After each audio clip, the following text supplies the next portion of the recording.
હળવદ તાલુકામાં છેલ્લા 24 કલાકથી ભારે વરસાદ વરસી રહ્યો છે, જેના કારણે અલગ અલગ જગ્યાએ નદીના પ્રવાહોમાં તેમજ જળાશયોમાં નવા નીર આવતા અનેક જગ્યાએ પાણીનો પ્રવાહ વધ્યો છે અને આ પ્રવાહ વધવાના કારણે અનેક જગ્યાએ નાના મોટા પુલ તૂટી જવાના અથવા કોઝવે તૂટી જવાની ઘટનાઓ સામે આવી રહી છે। ત્યારે હળવદના ઘનશ્યામપુર ગામ પાસે આજે પાણીના ધસમસતા પ્રવાહને કારણે વિદ્યાર્થીઓ ફસાયા હોવાની ઘટના સામે આવી છે।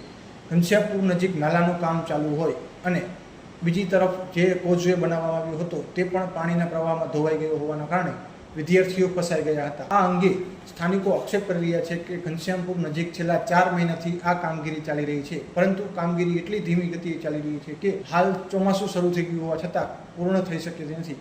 આસપાસના લોકોએ જેમ તેમ કરીને વિદ્યાર્થીઓને પાણીમાંથી બહાર કાઢી તેઓનો જીવ બચાવ્યો હોવાનો દાવો કર્યો। ઘનશ્યામપુર ખાતે અત્યારે નાલાનું કામ ચાલી રહ્યું છે। અત્યારે લોકોને અત્યારે હાલાકીના સામના કરવા પડતા હોય છે અને અહીંથી નાના નાના બાળકો અત્યારે તમે અત્યારે જોઈ શકો છો, આની અંદર બધા વાહન વ્યવહાર બંધ છે, વાહન વ્યવહાર અત્યારે ઠપ થઈ ગયું।